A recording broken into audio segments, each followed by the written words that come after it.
Some men spend their entire lives searching for something they can't name. Ethan Cordell had stopped searching 3 years ago. It was early spring in Montana, 1920. The afternoon sun slanted through the porch windows of the log house that Ethan had built with his own hands 44 years earlier. The home stood solid against the mountainside, weathered by decades of harsh winters, but still strong, still standing. Ethan sat in his rocking chair near the fireplace, his hands worn and scarred from a lifetime of hard work. At 75 years old, his hair had gone white, but his eyes remained sharp, holding depths of memory that few men carried into old age. Across from him sat his two grandchildren. Benjamin, 13, had his grandfather's square jaw and direct gaze. Sarah, 10, bore her grandmother's dark eyes and quiet strength. She had been named for her great-grandmother, Kate, Ethan's first wife, though the children didn't yet know the full story. Benjamin shifted in his seat, working up the courage for a question that had been bothering him. Finally, he spoke. "Grandpa, the boys at school say you killed a man once. They say you're a murderer. Is that true?" Ethan was silent for a long moment, his gaze fixed on the flames dancing in the fireplace. On the mantel above sat three objects that had been there as long as the children could remember.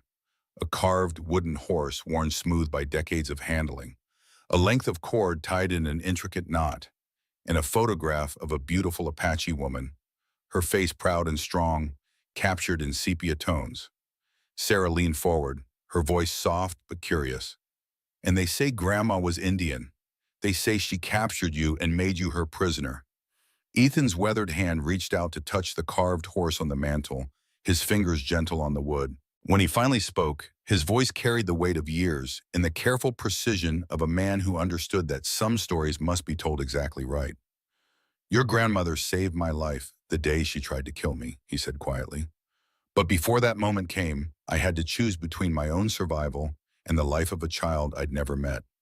That choice defined everything that came after. It shaped every day of the life I've lived since." Wow.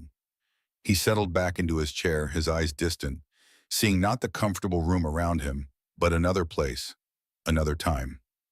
This story begins in the autumn of 1876, when I was 31 years old and believed the only thing left for me in this world was to wait for death. The afternoon light seemed to shift, and as Ethan began to speak, the years fell away. Montana Territory, late September 1876. The land stretched wide and empty under a sky so blue it hurt to look at. Ethan Cordell stood outside his small ranch house, a structure of rough-hewn logs that had once sheltered a family but now held only ghosts and silence. He was 31 but looked older. 3 years of existing without truly living had carved lines into his face that spoke of sleepless nights and days that blurred into one another without meaning or purpose. His clothes hung loose on a frame that had once been solid with muscle, but had grown lean from meals forgotten and labor that served only to exhaust the body enough to grant a few hours of unconsciousness that passed for sleep. The ranch was small, just 40 acres of decent grazing land, bordered by pine forest to the north and rolling hills to the south. 8 horses were all that remained of what had once been a modest but thriving operation. The nearest neighbor lived 12 miles away, and Ethan sometimes went weeks without speaking to another human being. He preferred it that way. Words required effort he no longer possessed. Each morning he woke in the narrow bed he'd moved into the house's single small room after he could no longer bear to enter the bedroom where Kate had slept. He worked through the day with methodical precision, tending the horses, repairing what needed repair, maintaining the property with the automatic motions of a man who had learned that stopping, thinking, feeling, these were luxuries he could no longer afford. The grave sat beneath a massive cottonwood tree at the eastern edge of the property. 2 simple markers, carved by Ethan's own hands from local stone. Kate, beloved wife. Lily, our sunshine. He visited them every evening as the sun set, stood silently for exactly 10 minutes, then returned to the empty house to sit in darkness until exhaustion finally claimed him. This was existence.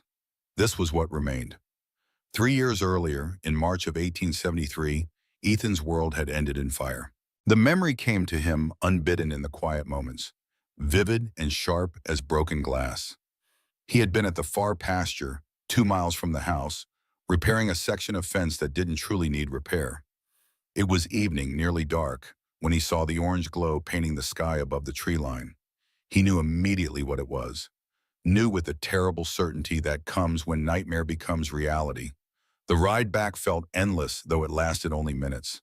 His horse sensed his panic and ran full out through the darkness, crashing through brush, leaping obstacles, driven by the terror in its rider's voice.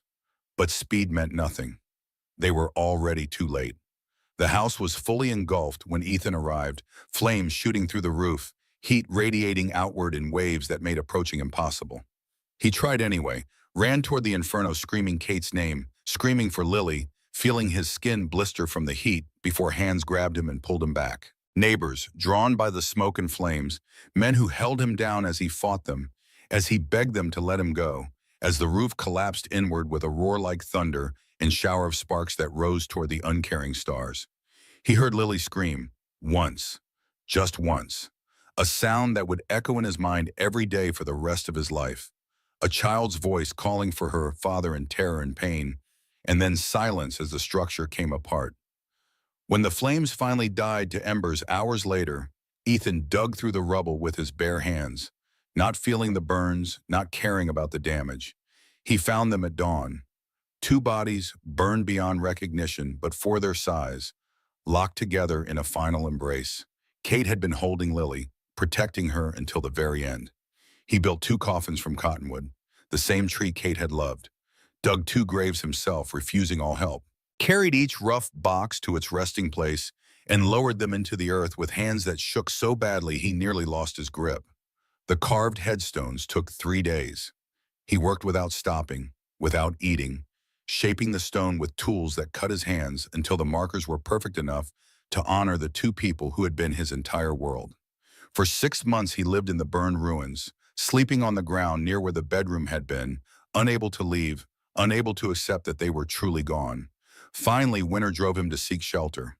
He built a small cabin from salvaged wood and lived there like a hermit, speaking to no one, seeing no one unless absolutely necessary. He sold most of the land, keeping only 40 acres and the horses. Horses didn't remind him of what he'd lost. They simply existed, requiring care and labor that filled the hours and kept his hands busy. 3 years passed this way, 3 years of not living, just existing, not hoping, just enduring, not feeling, just surviving. Until the morning he discovered 4 of his horses were missing. September 28, 1876. Ethan noticed the absence immediately when he did his morning count. 4 horses gone from the southern pasture. Not all of them, just 4. The best 4, actually. Strong, healthy animals in their prime. The tracks told a story. Not a hasty theft by opportunistic rustlers, but something deliberate and planned. The hoof prints were light, spaced evenly, showing animals led at a walk by someone who understood horses and how to move them without stress or resistance. The trail led northwest, toward territory that made Ethan's skin prickle with unease even in broad daylight. Everyone in the region knew about the canyon lands to the northwest. White settlers called it Devil's Canyon, a name born of superstition and fear. The Apache who had once lived freely in the area called it something else, a name in their language that translated roughly to Canyon of Widows, though few white men knew or cared about the translation. What everyone did know was that men who rode into that territory didn't come back. For 15 years it had been that way. Riders would venture in, following rumors of gold or tracking stolen livestock or simply exploring, and they would disappear.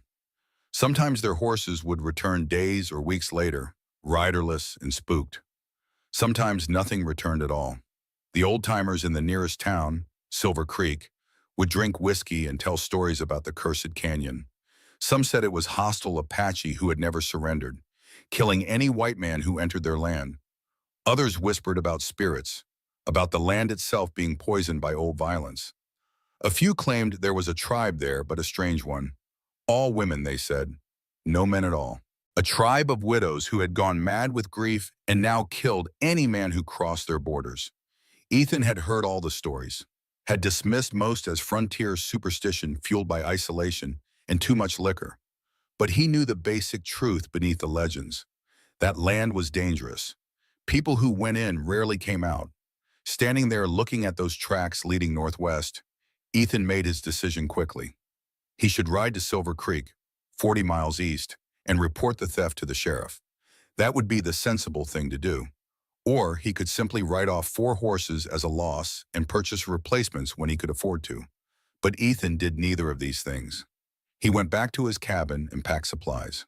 Dried meat, hard biscuits, a canteen of water, his Winchester rifle, well-maintained and loaded, his Colt revolver, checked and holstered at his hip, a Bowie knife in a sheath on his belt, 60 rounds of ammunition. He left no note, made no arrangements, told no one where he was going. There was no one to tell, no one who would miss him if he didn't return. As he saddled Major, his best gelding, an 8-year-old bay with a steady temperament and strong legs, Ethan felt something he hadn't experienced in 3 years. Not quite hope, not quite purpose, but something close. A sense that perhaps this was how his story would end, and maybe that was fine. Maybe following those tracks into forbidden territory and whatever fate awaited there was better than another 3 years of hollow existence. He rode to Kate and Lily's graves one last time before leaving, stood there with his hat in his hands, looking at the stones he'd carved with such care. "Kate," he said quietly, his voice rough from disuse, "if this is the last time I stand here, I want you to know I tried. I tried to keep going after you left, but I don't think I've got much left in me. So if this is how it ends, at least I'll have tried one more time to do something that matters." He replaced his hat, mounted Major, and turned northwest. The tracks were clear, easy to follow. Whoever had taken his horses had made no effort to hide their trail. That should have been his first warning. The journey took a day and a half. Ethan followed the tracks across open grassland, through rolling hills covered in sage and scattered pine, and finally into terrain that grew increasingly rugged and inhospitable. The land changed gradually at first, then more dramatically.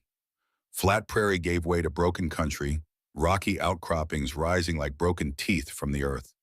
Scattered trees became dense forest, then thinned again as the elevation, increased and the soil grew thin and poor. Major grew nervous as they penetrated deeper into the canyonlands. His ears constantly flicked forward and back, nostrils flaring to catch scents Ethan couldn't detect. The horse's unease was palpable, transmitted through the reins and the tension in his stride. Ethan felt it too. Something about the air itself seemed different here. Heavier, perhaps, watchful, as if the land was aware of their presence and waiting to see what they would do. The tracks led to a narrow canyon entrance, walls rising steeply on either side. Ethan paused there, studying the passage ahead. It was the kind of terrain where an ambush would be easy, where a single person could control access and pick off anyone trying to pass through. Every instinct screamed at him to turn back. This was wrong. This was a trap. But Ethan had stopped listening to survival instincts 3 years ago. Those were for men who still cared about living, and he had learned to silence that voice the day he pulled charred remains from cooling ash. He rode forward into the canyon. The walls closed in around him, rising 200 feet or more, blocking out much of the sky. The passage twisted and turned, following some ancient watercourse long since dried up. Sound behaved strangely here, echoing in odd ways that made it impossible to tell if the noises he heard were close or distant. Then he saw the first sign, a strip of red fabric tied to a low branch at exactly the right height for someone on horseback to notice. Faded from sun and weather, but deliberately placed. Ethan studied it for a long moment. Not a warning, an invitation, or perhaps a promise. He found 2 more pieces of cloth over the next mile, each placed where the trail branched and a choice had to be made. Each time the fabric marked the path the tracks followed. Someone wanted him to follow, wanted him to find whatever waited at the end of this trail. The arrow came without sound or warning. One moment Ethan was riding through a particularly narrow section of the canyon. The next, an arrow buried itself in the hard-packed earth 3 inches in front of Major's right front hoof. The horse reared, but Ethan held the reins firm, controlling the animal through years of practice. His hands went up before Major's hooves touched ground again, rising high and away from the weapons at his belt. He knew what that arrow meant. He knew what would happen if he reached for his rifle or revolver. They emerged from positions he should have spotted but had somehow missed. Women, at least 25 of them, appearing from behind rocks, from shadowed crevices in the canyon walls, from brush that had seemed too sparse to hide a person. All women, all armed, all watching him with expressions that held no fear, no hesitation, only cold assessment and readiness to kill if he gave them reason. They ranged in age from girls barely into their teens to women well past middle age. Most carried bows with arrows nocked and drawn. Several had spears. Two held rifles that looked old but undoubtedly functional. All wore a mixture of traditional Apache clothing and practical modifications. Leather and fabric cut to allow free movement, designed for warfare, not ceremony. And then she appeared, moving through the group like water, finding its natural path. And every warrior stepped aside without being asked. She was tall, perhaps 5'8", with a lean, muscular build that spoke of a life lived physically demanding and without softness. Her hair, black as obsidian, was braided tight against her skull in a pattern that emphasized the strong lines of her face. She looked to be in her early 30s, though her eyes held decades more experience than her years suggested. Scars marked her body, visible on her arms, her neck, her hands. A long scar ran from her collarbone down over her right shoulder, 4 inches of healed tissue that spoke of a blade meant to kill. Smaller scars crossed her forearms, marks of someone who had fought hand to hand and survived. Her hands bore the calluses of someone who worked with weapons and tools daily. But it was her eyes that held Ethan's attention.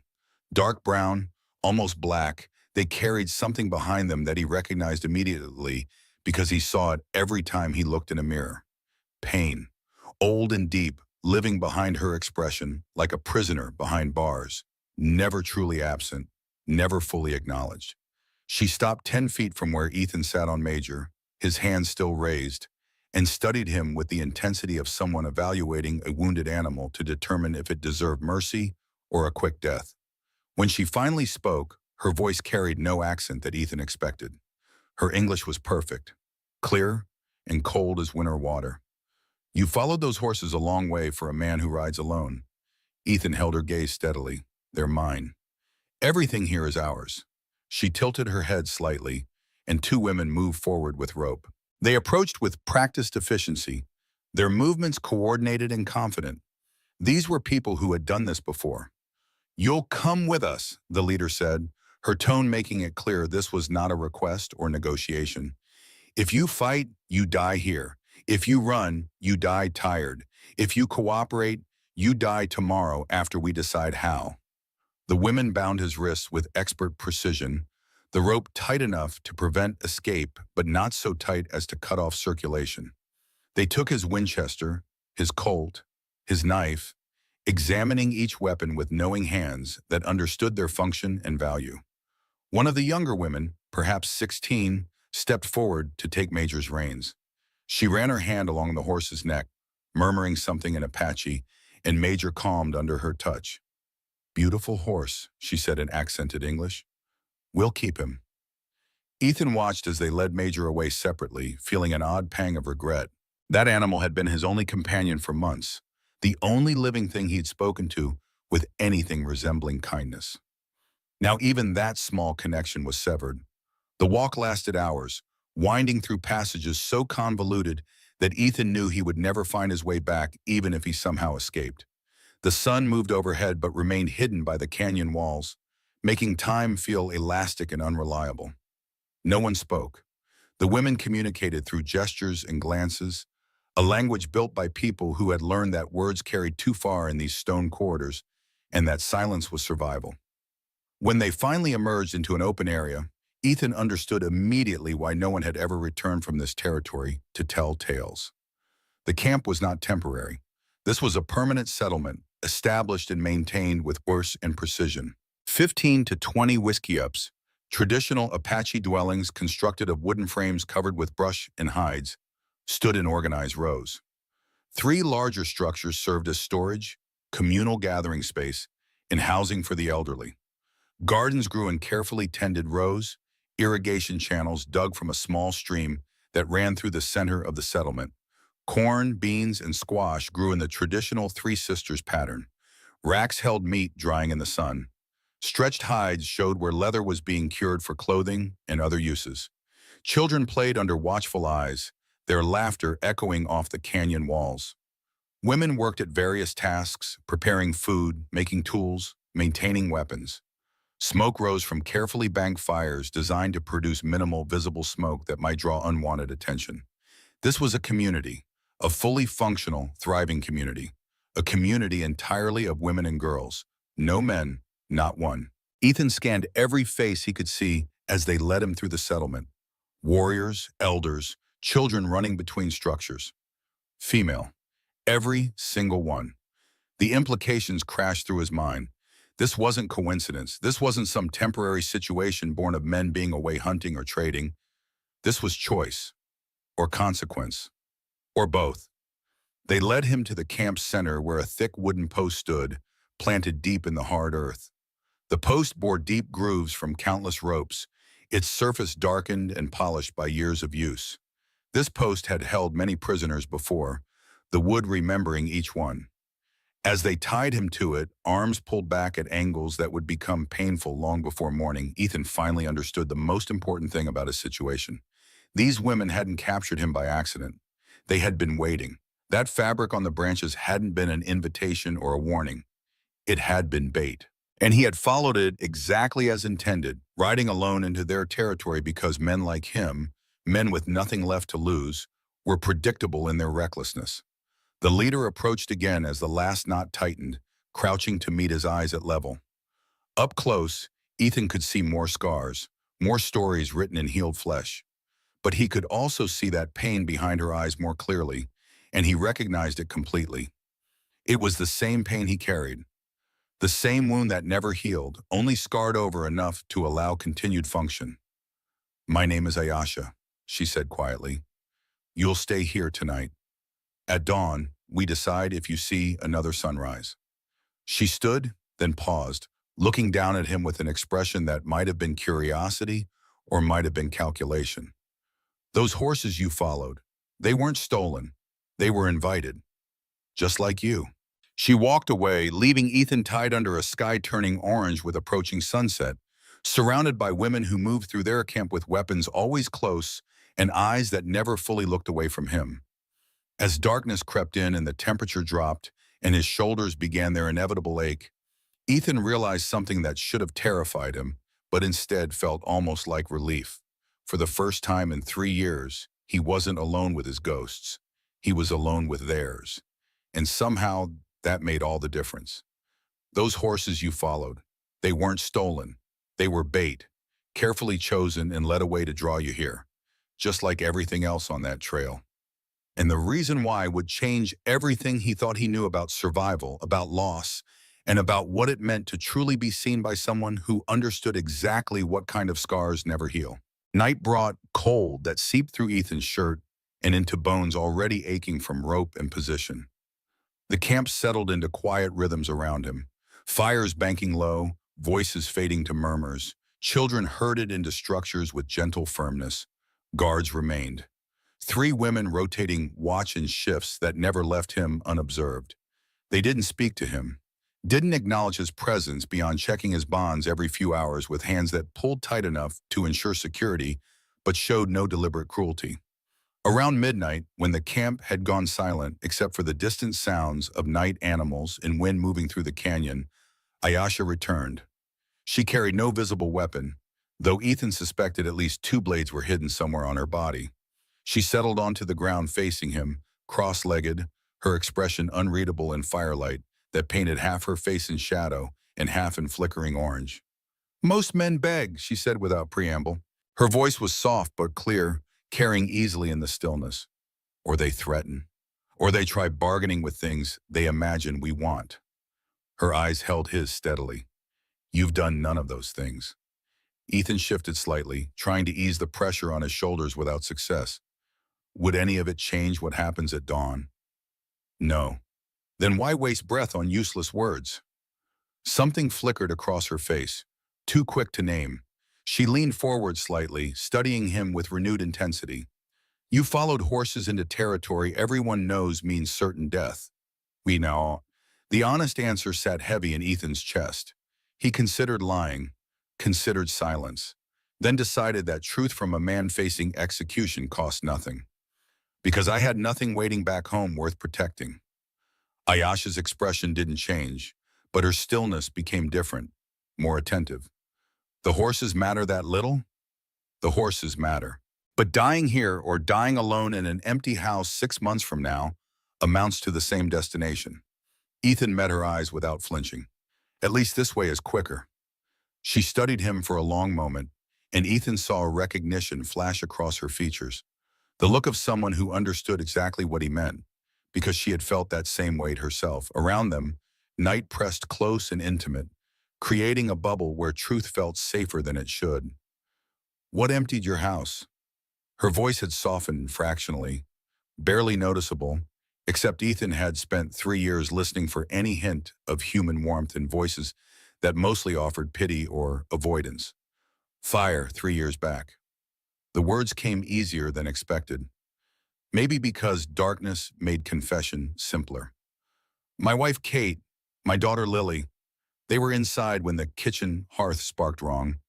I was in the far pasture checking fence lines. He breathed slowly, evenly, keeping his voice level through practice. By the time I saw smoke and rode back, the whole structure was burning. I tried going in, but the heat pushed me back. Tried again and again until neighbors arrived and held me down while I watched it collapse. He paused and the silence stretched. When he continued, his voice had gone quieter, as if the words themselves carried too much weight to speak loudly. I heard my daughter call for me. Once, just once. She screamed, "Daddy," and then the roof came down. Ayasha's face had gone very still. Behind her, Ethan noticed other women had moved closer, drawn by voices in the quiet. They listened without pretense, without hiding their attention. One of the younger warriors, the girl who had taken Major, had tears tracking down her face. I pulled their bodies from the ash the next morning, Ethan continued, unable to stop now that he'd started. Buried them in the corner of the property where Kate used to grow flowers. Built markers with my own hands. Then I lived in that house alone for 6 months before I couldn't anymore. Sold most of it. Kept the horses because they didn't remind me of what I'd lost. Just kept existing because stopping seemed harder than continuing. The silence after his words was thick and heavy. The young warrior with tears was weeping openly now, making no effort to hide it. Even the guards had shifted closer, weapons lowered slightly. Ayasha's voice, when she finally spoke, carried weight that hadn't been there before. You understand what it means to lose everything to violence you couldn't stop. I understand. Ethan held her gaze. I also understand that loss doesn't give anyone the right to inflict it on others. Those horses were taken, invited or not. I came to retrieve what was mine. If that earns execution, then execute. But don't pretend this is justice. It's just more loss, creating more loss. The words hung between them like a challenge.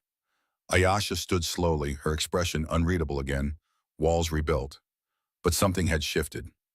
Ethan felt it in how the women watching didn't look away immediately, in how their postures had changed from hostile to something more complex. At dawn, Ayasha said, turning away. We decide. But as she walked back toward the main fire, Ethan noticed she didn't order the guards to tighten his bonds, didn't reinforce threats, just left him there with women who now watched him differently, their expressions complicated by something he hadn't expected them to offer. Understanding, and maybe, despite everything, the first thread of unwilling respect, which made what happened next feel less like coincidence and more like a test he hadn't known he was taking. The howls started an hour before dawn, distant at first, then closer with the deliberate approach of predators who knew their prey couldn't escape. Ethan's head jerked up from the half-sleep exhaustion had granted him. Every instinct suddenly sharp and focused. He had heard those sounds before, knew exactly what they meant.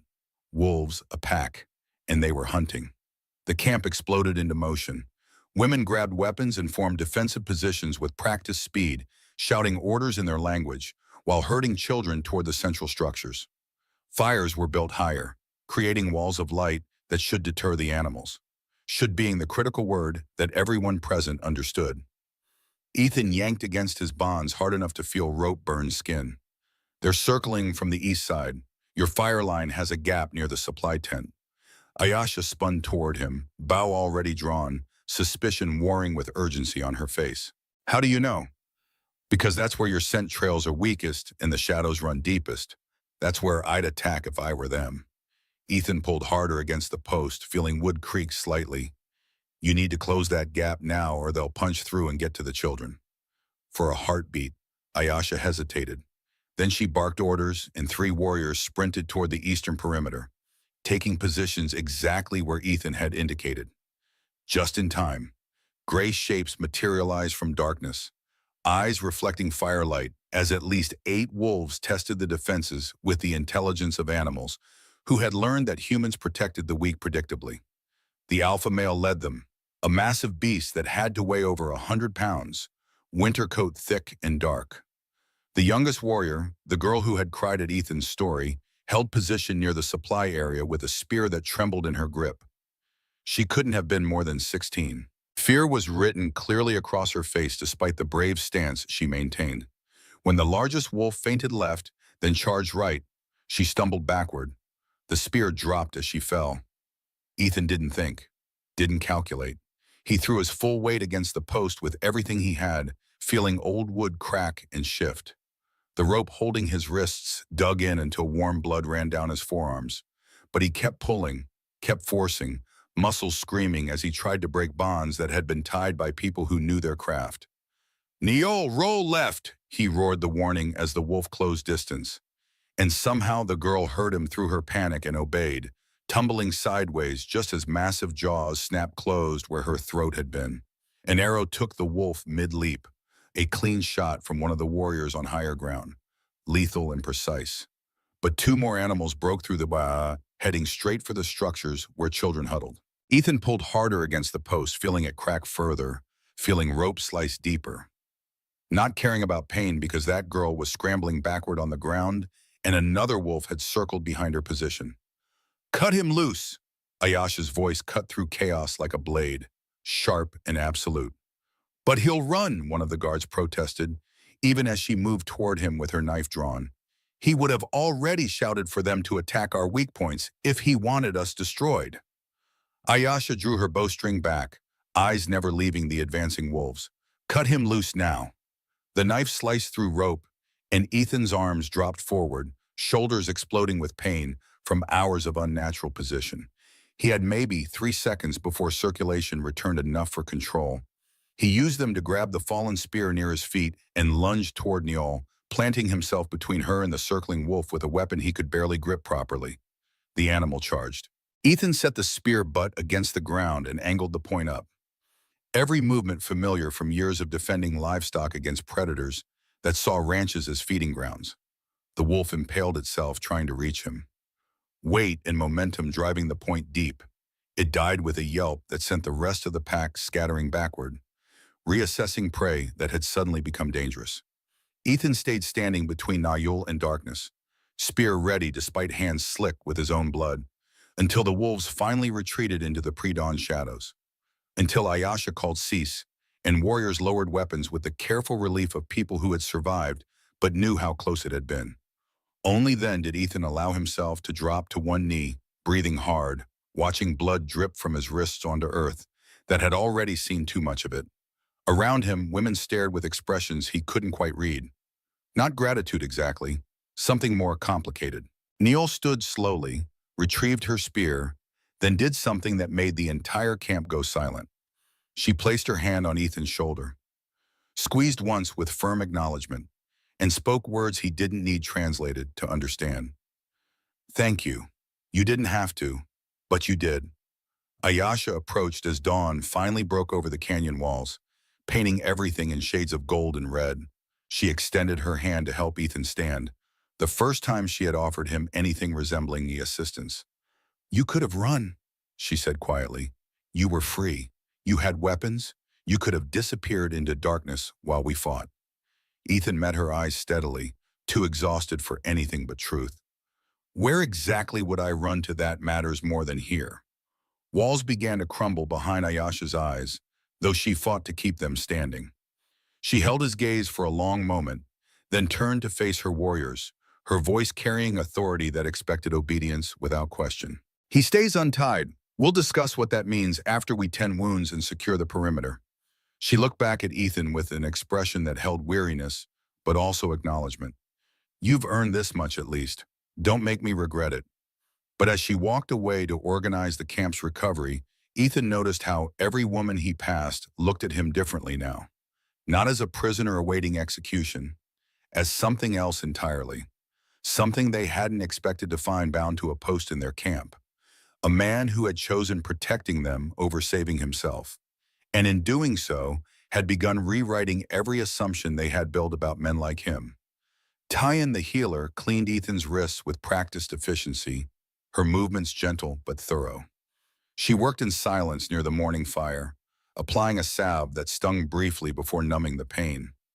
Around them, the camp resumed normal rhythms. Women repairing damage from the wolf attack while keeping careful watch on the outsider who had earned temporary reprieve but not yet trust.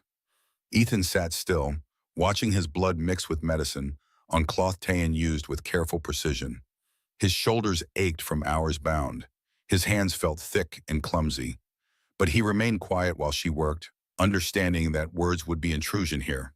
When she finished wrapping clean fabric around both wrists, she finally met his eyes with an expression that held curiosity more than hostility. "You could have let Niall face her consequence," Tayan said softly. "Most men would have used chaos as opportunity for escape. Most men haven't spent 3 years understanding that running from one place just means arriving somewhere else equally empty." Tayan studied him with the intensity of someone trained to see beyond surfaces, to read injuries that live deeper than skin. She nodded once, almost to herself, then gathered her supplies and left without another word. But Ethan noticed how she paused near Ayasha, spoke quietly, gestured toward him with movements that suggested recommendation rather than warning. Throughout the morning, Ethan remained where Ayasha had indicated he could stay, a spot near the eastern edge that offered view of the entire camp but remained separate from the main activity. Women passed regularly, some glancing his direction with expressions ranging from suspicion to something approaching gratitude. Children peered at him from behind their mothers, fascinated by this strange man who had appeared in their exclusively female world. The youngest ones showed no fear, only the open curiosity of those too young to understand what the presence of a man in their camp meant. When the sun reached its highest point, Kiona approached with purpose in her stride. She was perhaps 28, lean and hard-muscled, moving with the confidence of someone who had survived situations that killed weaker people. She carried rope and a heavy bundle of cut wood, dropping both at Ethan's feet without ceremony. "The corral fence needs repair from where the wolves tested it. You know how to work with your hands?" Ethan looked at the materials, then at her face, reading the test clearly. "I do." "Then prove your keep or prove Ayasha wrong for letting you live." Kiona turned away, then paused. Her next words came quieter, but not softer. "No one watches you now. Eastern Trail leads out of the canyon. We both know you could follow it." "I could." Ethan stood slowly, gathering wood and rope. "Won't, though." "Why not?" The answer came easier than it should have. "Because for the first time in 3 years, I'm somewhere that people needed me to stay alive. That matters more than freedom." A crack appeared in Kiona's armor, brief warmth breaking through the hardness. She nodded curtly and walked away. But Ethan noticed she didn't assign anyone to guard him. The message was clear. He could leave. They wouldn't stop him. But staying meant something different than captivity now. He spent hours repairing the corral fence using skills learned from years of ranch work. The wood fit together with careful precision. The rope knotted with techniques that would hold against pressure. His hands remembered the work even after 3 years of doing only what was necessary to survive rather than what was needed to build. Other women worked nearby, tending gardens and preparing food, occasionally glancing his direction to assess progress. No one spoke to him directly, but their presence felt less like surveillance and more like gradual acceptance of someone existing in their space without being threat. By late afternoon, when he had finished the repair and begun working on a second section that showed where, Neil approached. She moved with the uncertainty of youth trying to appear brave, stopping a careful distance away, with her hands clasped in front of her body. "My mother says I should thank you properly." Her voice carried the slight tremor of someone forcing courage. "For saving my life." Ethan set down his tools and faced her fully. "You don't owe me thanks for doing what any decent person would do." "But you weren't any person. You were a prisoner who had been told he would die at dawn." Neil stepped closer, and Ethan saw her mother watching from across the camp with protective alertness. Kiona's hand rested casually on the knife at her belt, ready to intervene at the first sign of threat. You could have let me face the wolf. Could have used the distraction to escape. Instead, you nearly broke your own wrist trying to reach me. Your life mattered more than my freedom. The words came simply, carrying truth that needed no embellishment. Neil's eyes filled with tears. She blinked them away quickly, the way young people do when trying to maintain composure in front of adults. She stepped forward suddenly and placed something in Ethan's palm, a small carved figure, rough but recognizable as a horse, made from wood darkened by years of touch, the grain soft under her fingers. The craftsmanship was simple, but the care evident in every curve. My father made this before he... She didn't finish, didn't need to. I want you to have it, as a reminder that some men can still be worth knowing. She ran back toward her mother before Ethan could respond. Kiona wrapped an arm around her daughter's shoulders while watching Ethan with an expression that held less hostility than it had that morning. He looked down at the carved horse in his palm, feeling weight that had nothing to do with wood and everything to do with meaning. A father's gift, passed to a daughter, now given to a stranger because that stranger had proven himself worthy of the gesture. When Ayasha found him as evening approached, he was still holding it. The council has deliberated, she said without preamble. You've earned the right to stay as long as you prove useful and respectful. She paused, measuring him with eyes that held calculation and something else. Something that might have been hope, though she guarded it carefully. But tonight you face one final test. One that will determine whether you truly understand what it means to exist among us without bringing the violence most men carry in their bones. Ethan closed his fingers around the carved horse. What test? Ayasha's expression remained unreadable. You'll see after dark. Be ready. She walked away, leaving Ethan with sunset painting the canyon walls in shades of amber and red, holding a child's carved horse, and wondering what final test awaited that would decide if he had truly found something worth staying for. As darkness fell, Ethan worked on the fence by firelight, finishing the repairs with careful attention to detail. Around him, the camp settled into evening routines. Women prepared food, tended fires, gathered children for sleep. The rhythms were familiar, domestic, remarkably normal for a community that lived in constant readiness for violence. He thought about Kate and Lily, about evenings in their small house, Kate humming while she cooked, Lily playing with her collection of stones, arranging them in patterns only she understood. Simple moments he had taken for granted until they were gone. The grief was still there, sharp and present, but for the first time in 3 years, it didn't feel like the only thing defining him. Here, in this strange place surrounded by women who had every reason to hate him, he felt something stirring that might have been purpose, might have been hope. They came for him after the moon rose, a dozen women moving through shadows with purpose that made Ethan's pulse quicken despite his determination to remain calm. Ayasha led them, her expression unreadable in firelight that painted faces in shades of copper and darkness. They formed a circle around him where he stood near the corral, close enough that he could smell sage smoke on their clothing and feel the heat of their bodies displacing cool night air. No one spoke. No one explained. They simply watched him with eyes that held questions he couldn't yet understand. Ayasha stepped forward, and the others tightened their circle until Ethan stood surrounded by women whose proximity felt deliberate, testing, weighted with meaning beyond simple observation. His instincts screamed to step back, to demand space, to assert the boundary most men would defend without thinking. Instead, he forced himself to remain still, to breathe evenly, to let them control the moment without resistance. You've proven you can protect, Ayasha said quietly. Now prove you can submit. The word hung in the air like smoke, complex and dangerous. Ethan met her eyes, reading the challenge clearly. This wasn't about physical submission. This was about whether he could exist among them without needing to dominate, without requiring control, without letting his presence become threat through proximity and strength. Kiona moved first, stepping close enough that Ethan could feel warmth radiating from her skin. She placed one hand on his shoulder, firm but not aggressive, measuring muscle and tension beneath her palm.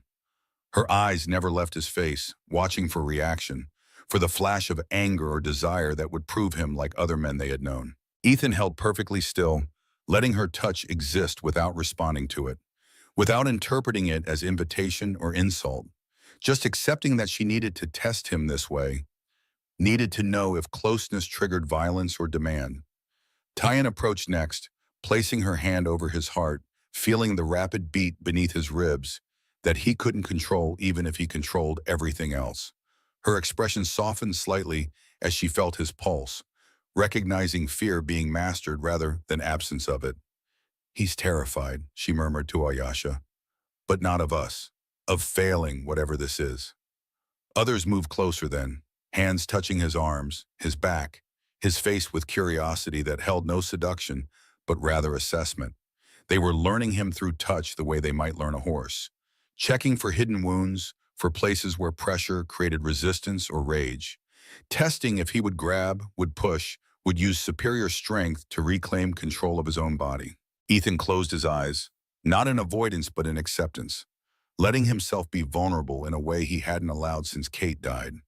Letting women he barely knew touch him with hands that mapped scars and tension, while he stood undefended and chose trust over self-preservation. The silence stretched long, broken only by night sounds and the distant crackle of fires. Ethan focused on breathing, on remaining present without retreating into his mind, on accepting this examination without shame or anger. Neol knelt before him, looking up with tears streaming down her face. "No man has ever stood like this among us. They all fought, all of them." "I'm not fighting," Ethan whispered, voice rough with emotion he couldn't entirely suppress.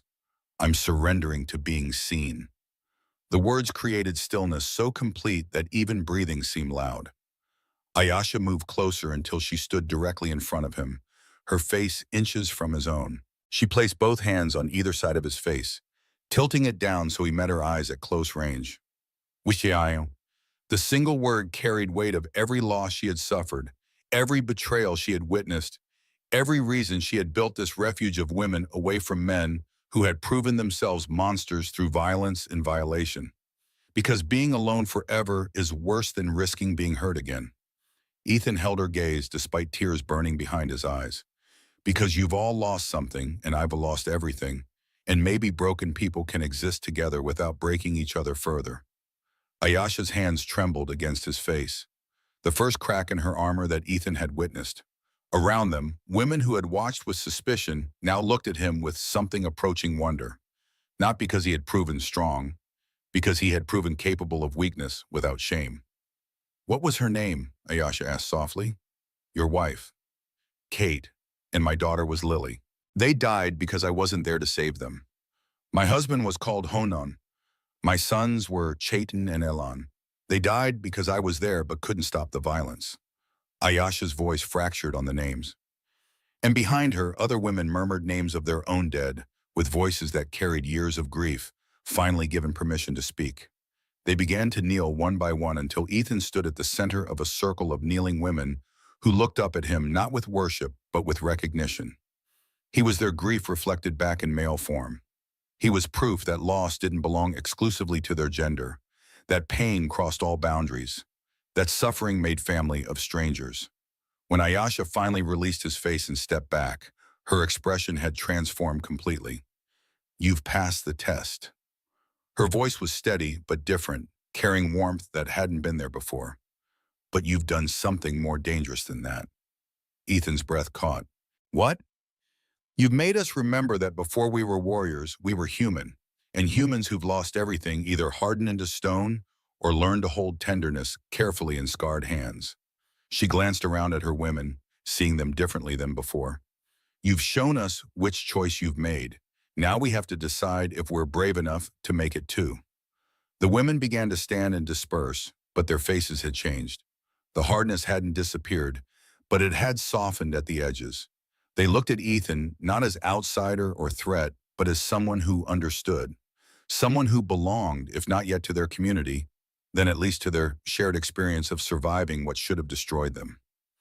Even as relief flooded through Ethan, even as the test ended and women returned to their normal evening routines, he couldn't shake the feeling that passing this test meant he had committed to something far more complicated than simple survival. Days became a rhythm Ethan hadn't known he'd been craving. He woke with the camp at dawn, worked alongside women who gradually stopped watching his every movement with suspicion, shared meals around fires where conversation flowed in mixtures of their language, and his until understanding happened through gesture as much as words. He taught them techniques for preserving meat through the coming season, how to reinforce structures against weather, methods for training horses that relied on patience rather than force. They taught him their ways of reading land, of moving through territory without leaving traces, of understanding wind and sky with attention he had forgotten men could possess. 3 weeks after the night of testing, Ayasha found him near the horse corral, where he had been working with a young mare, skittish from past trauma. He had spent hours simply existing in her space, letting her approach on her terms, showing that proximity didn't automatically mean pain. The mare had finally allowed him to touch her neck that morning, trembling but trusting, and the small victory felt more significant than anything he had accomplished in years. "You have a gift with broken things," Ayasha observed, leaning against the fence with arms crossed, making them believe healing is possible. Ethan stroked the mare's neck with careful gentleness. "I understand what it feels like to be convinced you're too damaged for anything good again. Is that why you stayed? To heal?" She moved closer, and the mare didn't shy away, despite another person's presence, a testament to how calm Ethan kept his energy. "Maybe," Ethan met Ayasha's eyes. "Or maybe I stayed because leaving would mean going back to being alone with ghosts that don't speak. Here at least the ghosts are shared." She was quiet for a long moment, watching him work with the horse, her expression carrying weight of someone deciding whether to trust words that lived too painful to speak aloud. Finally, she drew breath and began. "4 years ago, this canyon held both men and women.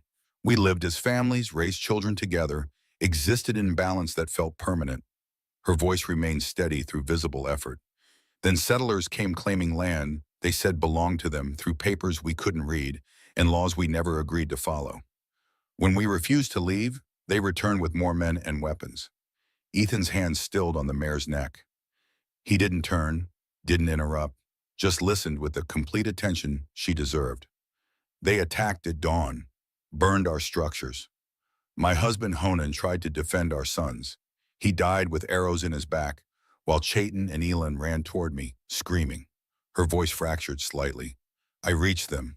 I was holding them both when the bullets came. I felt their bodies jerk, felt their blood soak into my dress, watched light leave their eyes while I knelt in dirt that turned to mud from what spilled out of them."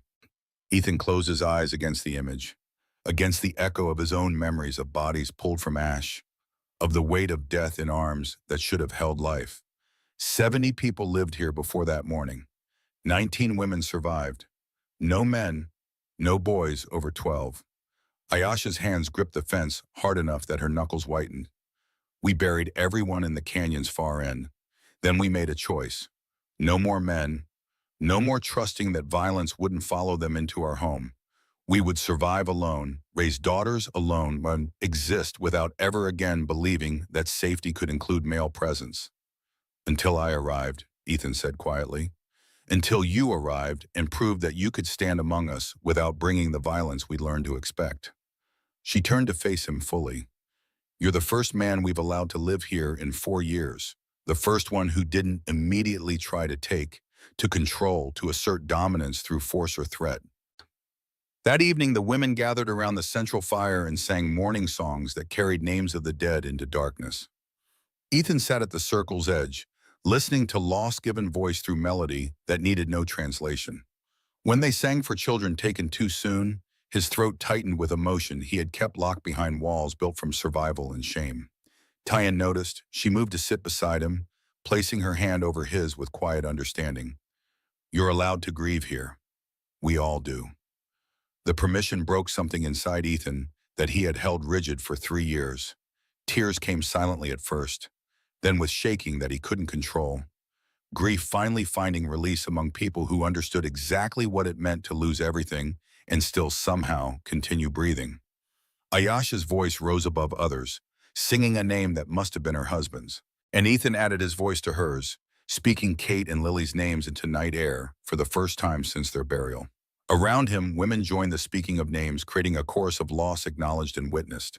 The sound rose and fell like waves, carrying pain and memory up towards stars that witnessed without judgment. When the songs ended and silence settled heavy with catharsis, Neole approached Ethan with her mother behind her. Kiona placed her hand on Ethan's shoulder with firmness that carried meaning. "You are no longer outsider here," Kiona said, her voice carrying authority of someone whose word held weight. "You are brother to us now, family earned through choice rather than blood." But even as warmth flooded through Ethan at acceptance he had stopped believing he deserved, hoofbeats echoed from the canyon entrance, distant but approaching, multiple horses moving with purpose, and everything they had carefully built was about to face its first real test. The camp transformed instantly. Women grabbed weapons and herded children toward protected areas with practiced efficiency that spoke of preparation for this exact scenario. Within moments, the settlement looked empty except for guards hidden in shadows with arrows nocked and ready. Ayasha issued orders in their language, sharp and clear, while warriors took defensive positions along the canyon's natural choke points. Ethan moved toward the perimeter without thinking, instinct driving him toward threat rather than away from it. Kiona caught his arm, her grip iron strong. "You stay hidden. If they see you here, they'll know we harbor outsiders. They'll use it as excuse for violence." "How many times have they come before?" "Twice. Both times demanding we leave, claiming this land belongs to settlers now." Ayasha appeared beside them, bow in hand, expression carved from stone. "Both times we've held them off through superior position and their reluctance to die for someone else's claim. But each time they returned with more men and less patience." The riders emerged into view. 7 men armed with rifles and revolvers, led by someone wearing a marshal's badge that caught sunlight with authority meant to intimidate. They stopped 50 feet from the nearest structure, scanning the apparently empty camp with expressions ranging from suspicion to outright hostility. "We know you're here," the marshal called out. His voice carried the practiced volume of someone accustomed to being obeyed. "We're looking for a man, Ethan Cordell, white, tall, likely on foot or horseback. His animals were found abandoned near your territory 3 weeks back. You know anything about that?" Silence answered him. The camp remained still, giving nothing away. The marshal shifted in his saddle, hand resting casually on his weapon. "We can do this easy or hard. Easy is you tell us what you know and we ride out peaceful. Hard is we search every structure until we find answers. Your choice." Ethan felt every muscle in his body tense with decision warring against itself. He could step out, end this confrontation before it escalated, protect these women from violence he had inadvertently brought to their refuge. Or he could stay hidden, trust them to handle threat they had faced before, trust that sometimes protection meant allowing others to defend what they had built. Before he could choose, Ayasha stepped into view with 3 other warriors flanking her. They moved with confidence that came from knowing terrain and having nothing left to lose. "This is our land," Ayasha stated flatly. "Recognized by treaty, your people signed and broke. No man has entered our canyon in 4 years. If his animals were found nearby, perhaps he met the same end that awaits anyone who trespasses where they're not welcome." The marshal's eyes narrowed. "That sounds like a threat. That sounds like information." Ayasha didn't blink, didn't shift her stance. "You've gotten your answer. Now leave before you discover how seriously we take our boundaries." Tension stretched tight as bowstring. The kind of moment where single wrong word or movement could ignite violence, nobody present would survive unchanged. Ethan saw the marshal calculating odds, weighing pride against potential casualties. Recognizing that women defending home territory with superior position weren't prey to be easily taken, Ethan made his choice. He stepped from hiding, hands visible and empty, walking toward the confrontation with steady purpose that made both sides react with surprise. Kiona hissed his name in warning, but he kept moving until he stood beside Ayasha, positioning himself deliberately between the marshal and the woman who had offered him sanctuary. "I'm Ethan Cordell," he said clearly. "I came here tracking horses, got caught in a storm, took shelter, waited it out." The lie came smooth as truth, protecting their secret with story that covered reality. These women showed hospitality when they could have shown hostility. "I'm leaving now on my own terms, causing no trouble." He started walking toward the riders, each step taking him away from the only place he had felt human in 3 years. But before he had made it halfway, Ayasha's voice stopped him cold. No. The single word carried such absolute authority that even the marshal's horse shifted nervously. Ayasha moved to stand beside Ethan. Then Kaona joined in them. Then Taekyen. Then Nayol. Until every warrior in the camp formed a line between him and the men who had come searching. He stays, Ayasha stated. Her smile held no warmth, only promise of cost. Under our protection, by our choice. If you have issue with that, you are welcome to try removing him. But I guarantee you won't all ride away to try men. The marshal studied the line of women, studied Ethan's face for signs of coercion, and found none. Studied the defensive positions he could now see hidden in rocks and shadows. His calculations shifted visibly. Whatever he had expected to find, it wasn't a man protected by warriors willing to die for his right to stay. You're choosing them over your own people? The marshal directed his question at Ethan with disgust clear in his tone. Ethan met his eyes steadily. I'm choosing family over strangers who show up making demands on land they have no right to claim. The words hung in air thick with implication. The marshal's jaw tightened, but he was smart enough to recognize when odds had shifted against him. He wheeled his horse around with movement, sharp as anger. This isn't finished, he called back. We'll return with more men.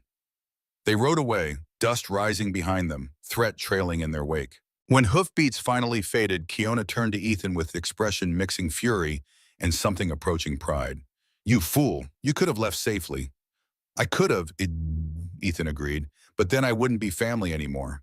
And I'd rather face whatever comes next with people who matter than safety that feels like slow burial. In that moment, with women surrounding him who had risked themselves to defend his right to stay, Ethan understood he hadn't just found refuge. He had found home. 3 months passed without the marshal's return, though everyone knew the threat lingered like storm clouds on distant horizons. Ethan stopped wondering when they would come back and started focusing on what he could build in whatever time remained. He worked alongside the women with hands that had forgotten what purpose felt like until now. Repairing structures, teaching skills, learning their ways of reading land and sky with attention that made survival feel less like burden and more like art. But it was the small moments that revealed how completely he had been woven into the fabric of their community. Neil sought him out each evening to practice the horse training techniques he had taught her confidence growing with each animal that learned to trust her gentle approach. She looked at him the way she might have looked at a father, with admiration uncomplicated by fear or disappointment. Sometimes she would share stories about her father, about the man who had carved that wooden horse, and Ethan would listen with the attention those memories deserved. Tyan brought him tea made from herbs she gathered, always appearing when his shoulders tensed from old injuries or his expression went distant with memories. She saw him as healer, recognized as healer, someone who understood that some wounds required time and patience more than any medicine could provide. Her quiet presence had become comfort he relied on without realizing how much he needed it. Kaona trained with him in combat techniques, testing his skills while teaching him their methods of fighting that prioritized efficiency over brute strength. She had stopped viewing him as potential threat and started seeing him as warrior worthy of respect, calling him brother with pride that made the word mean everything. When they sparred, she held nothing back, and the trust implicit in that openness meant more than gentleness ever could. The other women had each found their own relationship with him. Some valued his strength for heavy labor. Others appreciated his patience with children who had never known male presence without violence attached. Some simply enjoyed his quiet company during evening fires, the way he listened more than he spoke, the way his presence had become familiar rather than foreign. But it was Ayasha whose regard mattered most, and whose regard had shifted in ways neither of them fully acknowledged aloud. She sought him out at dawn and dusk, times when the camp lay quiet and conversation could happen without audience. They spoke of loss and survival, of the weight of leading people who had suffered more than anyone should bear, of the exhaustion that came from remaining strong when all you wanted was permission to crumble. One evening, as sunset painted the canyon walls in shades of copper and gold, Ayasha found him working on the corral fence where the mare he had gentled now stood calm and trusting. The animal had become symbol of what patience and care could accomplish, proof that broken things could learn to trust again. She watched him for a long moment before speaking. You could leave now. The trail east would take you back to settled territory. You could reclaim whatever life you left behind. Her voice carried no judgment, only curiosity tinged with something that might have been fear of his answer. Ethan set down his tools and turned to face her fully. What life? Empty house, silent days, existing without purpose or connection? He shook his head slowly. I'd rather face whatever threat that marshal brings than return to that. Even knowing we can't promise safety, that violence might find us again? Especially knowing that. Ethan stepped closer, close enough to see firelight reflected in her eyes. Because facing danger alongside people who matter is better than safety that feels like slow burial. Ayasha held his gaze with intensity that made breathing difficult. You've changed us. We were surviving. Now we're living again. You reminded us that not all men carry violence in their bones, that some carry grief that's made them gentle instead of hard. You changed me too. Ethan's voice roughened with emotion. I came here ready to die. You gave me reason to live. She reached out and took his hand, lacing their fingers together with deliberateness that spoke of decision made carefully. Around them, women who had been watching from discreet distances smiled with understanding that needed no words. They had all seen this building between their patron and the man who had proven himself worthy through vulnerability rather than force. Then stay, Ayasha said simply. Not as guest or temporary presence. Stay as one of us, as family, as whatever we become to each other in time.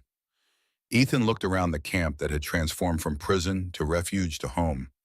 He saw Niall waving from near the horses, her face bright with the happiness of youth learning the world held more good than she had believed possible. He saw Tayan tending herbs with peaceful focus, no longer constantly scanning for threats. He saw Kiona sharpening weapons while humming songs he now recognized. Her movements relaxed in ways they hadn't been when he first arrived. He saw women who had been broken by violence learning to trust again. Children growing up knowing that male presence didn't automatically mean danger. A community rebuilding itself with stronger foundations than before.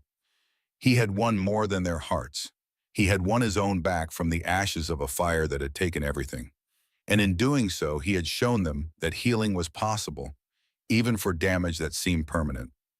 I'll stay, he said, and felt the words settle into his bones like truth he had been searching for without knowing the shape of what he sought. For as long as you'll have me. Ayasha smiled, the first genuine smile he had seen from her, transforming her face from beautiful to radiant. She pulled him close and he wrapped his arms around her, feeling her heart beat against his chest, steady and strong and alive. That night, under stars that witnessed without judgment, they shared their first kiss. It was tentative at first, both of them cautious with hearts that had been shattered and poorly mended. But tenderness gave way to something deeper. Recognition of two people who had found each other in the ruins of separate tragedies and chosen to build something new together. When they finally pulled apart, Ayasha rested her forehead against his. I thought I would never feel this again. After Honan, after my sons, I believed that part of me had died with them. Kate would have wanted me to live, Ethan whispered. I'm finally understanding what that means. Not just existing, but truly living, feeling, hoping, loving. They stood together in the darkness, two broken people who had found wholeness in each other, and for the first time in years, the future felt like something to anticipate rather than endure. But their peace was not to last.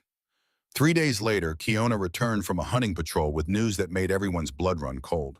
She had found signs of riders circling the territory. At least 4 horses, maybe more, moving in systematic search patterns that spoke of deliberate tracking rather than random wandering. They're looking for something, Kiona reported to the council that gathered immediately. Or someone. The tracks are methodical, covering ground in grids. Professional. Ethan's stomach dropped. The marshal. He must have tracked my trail here after all. Ayasha's face hardened, taking on the expression of war leader rather than woman in love. How long before they find us? Days, maybe a week. They're systematic, but they're also cautious. They know we're dangerous. The council debated options long into the night. Some argued for forcing Ethan to leave, removing the reason for the marshal's search. Others wanted to pack up and move deeper into the canyon system, abandoning the settlement they had built with such care. Isla, a warrior in her early 30s who had lost husband and brother in the massacre 4 years ago, spoke with controlled fury. "We shouldn't have to run. This is our home. We've run enough." Surprisingly, it was Isla who had become one of Ethan's strongest defenders in recent weeks, though their relationship had started with open hostility. In the first days after the wolf attack, Isla had watched Ethan with undisguised suspicion. She made cutting remarks about his preference, questioned every decision to include him in camp activities, and generally made clear that she believed allowing him to live was a mistake that would cost them dearly. But Ayasha had assigned Ela to work alongside Ethan for a week, forcing proximity that gradually wore down her resistance. She watched him work with patient diligence, saw him teach Neil without condescension or expectation of gratitude, observed how he moved through camp without asserting dominance or demanding deference. The turning point came when another warrior criticized Isla's caution during a training exercise, calling her fearful. Ethan had stepped in immediately. "She has every right to be cautious," he said firmly. "What she calls fear, I call wisdom earned through surviving what should have killed her. I respect that strength." Isla's eyes had softened fractionally in that moment, the first crack in her armor. Over subsequent weeks, she had moved from suspicious to accepting to actively protective of this man who had proven so different from those she had known before. Now she stood in council speaking on his behalf. "Ethan earned his place here. He's family. We protect our own." Ayasha looked around at her warriors, seeing determination on their faces. "Then we prepare for confrontation. We make ready to defend what's ours." The next week passed in careful preparation. Scouts monitored all approaches to the canyon. Warriors drilled in defensive positions, practicing coordinated responses to various attack scenarios. Children were taught evacuation routes to deeper caves where they could hide if violence came. Ethan worked alongside them, contributing knowledge of tactics he had learned during brief service in territorial militia years before. He helped reinforce defensive positions, suggested improvements to their warning system, trained with them in hand-to-hand combat. But mostly he spent time with Ayasha, knowing that each day might be their last together. They talked about everything and nothing, shared stories of their lost spouses without jealousy, understanding that past love didn't diminish present feeling, made plans for future that might never come. One night, lying together under stars after the camp had gone quiet, Ayasha traced the scars on Ethan's hands. "If we survive this," she said softly, "I want to marry you, in our way, with our ceremony. I want to bind my life to yours formally, before witnesses, with vows that acknowledge what we've become to each other." Ethan brought her hand to his lips, kissing her scarred knuckles. "I want that too. I want to build a life with you that honors both our pasts while creating something new." "Children?"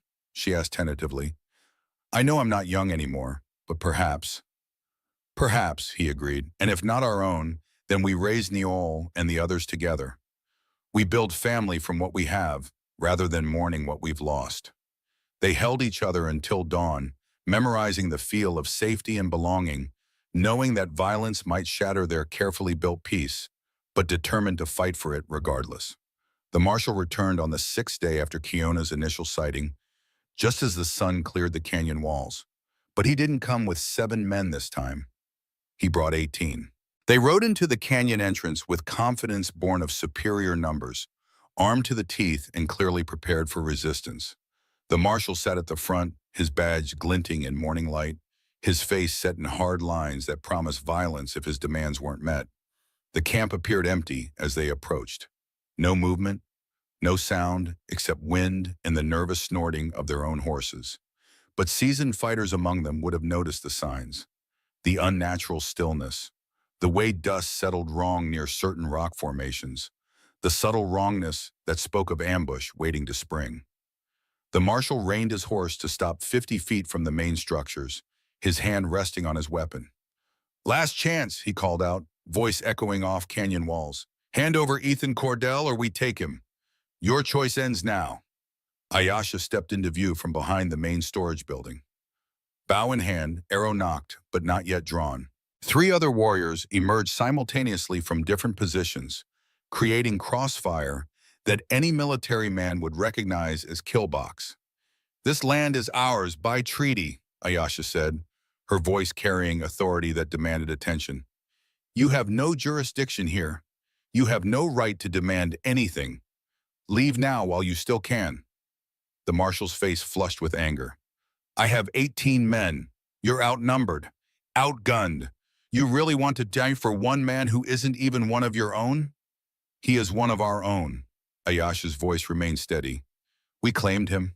He earned his place here through actions that proved his worth. You want him come through us." She raised her bow, drawing the string back in smooth motion. Around the canyon, Ethan could see other warriors appearing in positions carefully chosen for maximum defensive advantage. Women on high ground with clear lines of sight. Others at choke points where riders would have to slow or stop. They were outnumbered, but the terrain was theirs. The marshal's men would take casualties, possibly heavy ones, if they pressed forward. The question was whether pride and duty would overcome self-preservation. Ethan made his decision. He stepped out from where Ayasha had insisted he hide, walking toward the confrontation with hands visible and empty.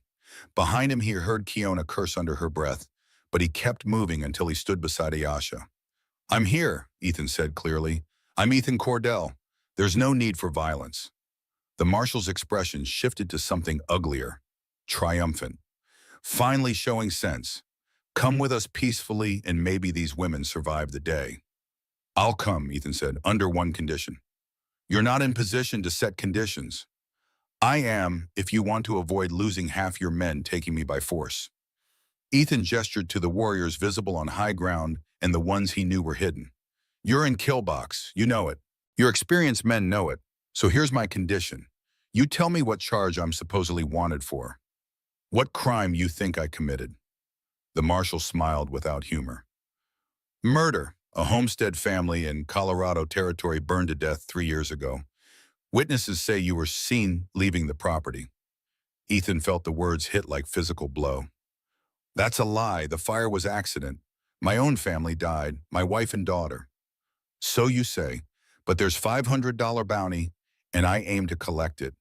Ayasha's bow creaked as she drew it back further, arrow now aimed at the marshal's chest. "He's not going anywhere." But Ethan saw the calculation in the marshal's eyes, saw him weighing whether the bounty was worth the cost. Saw the moment when greed began to override caution, and he saw something else. Movement at the back of the marshal's group. One of the riders shifting nervously, looking around with growing unease that bordered on panic. The man was young, perhaps 25, and unlike the hardened mercenaries the marshal had brought, he looked like someone who had never expected to find himself in the situation where death was probable outcome. His horse sidled nervously, picking up on his rider's fear. Ethan made a gamble. "You," he called out to the nervous rider. "What's your name?" The young man's eyes went wide. "Thomas, sir. Thomas Crawford." "Thomas, why are you here? What brought you on this ride?" Marshall said it was simple job. Track down a fugitive. Earn some money. Thomas licked his lips nervously. Didn't say anything about fighting women. Didn't say we might die here. "Thomas,